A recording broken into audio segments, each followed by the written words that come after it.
કાગડો આપે આ એક સંકેત તો સમજી લેવું કે તમે 12 દિવસમાં જ કરોડપતિ બનવાના છો। નમસ્કાર મિત્રો, તમારી પોતાની ચેનલ ટોપ વાતોમાં ફરી એકવાર તમારું સ્વાગત છે। મિત્રો, નિરંતર કાઉ-કાઉ કરવા વાળો કાગડો તે એક નાનકડું પ્રાણી છે જેને દુષ્ટ પક્ષી માનવામાં આવે છે, જે પોતાનું જીવન નાના અન્ય જંતુઓ અને ગંદકી ખાઈને વિતાવે છે। અન્ય પક્ષીઓની તુલનામાં તેને તુચ્છ સમજવામાં આવે છે, પરંતુ તમે કદાચ અજાણ હશો કે મૃત્યુ પછી કાગડાના શરીરનો ઉપયોગ ઔષધિના રૂપમાં કરવામાં આવે છે। વિષ્ણુ પુરાણ અનુસાર શ્રાદ્ધ પક્ષના દિવસોમાં કાગડાને નમ્રતાપૂર્વક ભોજન અર્પણ કરવાનું કહેવાય છે। કાગડાને પિતૃઓનું પ્રતીક માનવામાં આવે છે અને શ્રાદ્ધ પક્ષના 15-16 દિવસ સુધી કાગડો દરેક ઘરની છત પર મહેમાન બને છે। શ્રાદ્ધ પક્ષના દિવસો કાગડો અને પીપળાને પૂર્વજોનું પ્રતીક માનવામાં આવે છે। આ દિવસોમાં કાગડાને પાણી પીવડાવીને પિતૃઓને તૃપ્ત કરવામાં આવે છે, જે આપણા પ્રાચીન કાળની પરંપરા છે। એવી પરંપરા છે કે જો કોઈ વ્યક્તિના માથા પર કાગડો બેસી જાય છે તો તે તેના મિત્રો અને સંબંધીઓને ખોટો પત્ર લખે છે કે તેનું મૃત્યુ થયું છે।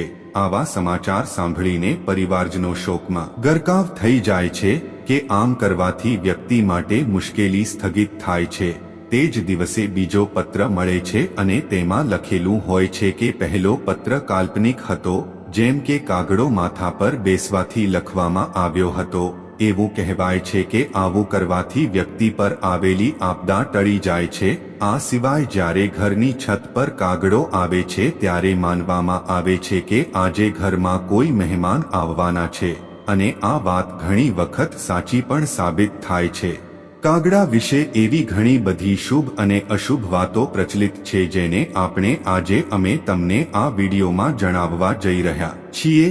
મિત્રો, કાગડાની ચાંચમાં ફૂલ પાંદડું હોય તો મનોકામના સિદ્ધ થાય છે। કાગડાની ચાંચમાં સૂકું ભૂસું હોય તો ધનની પ્રાપ્તિ થાય છે, અને કાગડો ગાયની પીઠ પર હોય તો ધનની પ્રાપ્તિ થાય છે। જો તે બેસીને ચાંચ ઘસતો હોય તો તેને સારો ખોરાક મળે છે। જો અનાજના ઢગલા પર કાગડો બેઠો જોવા મળે તો પાકને લગતા ફાયદા થાય છે। આ સાથે જો કાગડો ગાયના માથા પર બેઠો જોવા મળે છે તો પ્રિયજન સાથે મુલાકાત થાય છે। જો કાગડો ઊંટની પીઠ પર બેઠેલો જોવા મળે તો તમારી યાત્રા શુભ છે।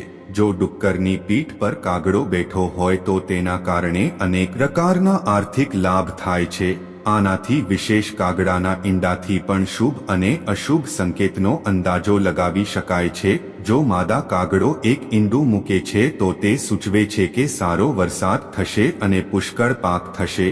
જો માદા કાગડો 2 ઈંડા મૂકે તો તેને અગ્નિ સમજવું જોઈએ, જેનો અર્થ છે કે ત્યાં વરસાદ ઓછો પડશે અને ખેતરમાં વાવેલા બીજ યોગ્ય રીતે અંકુરિત ન થવાની સંભાવના છે।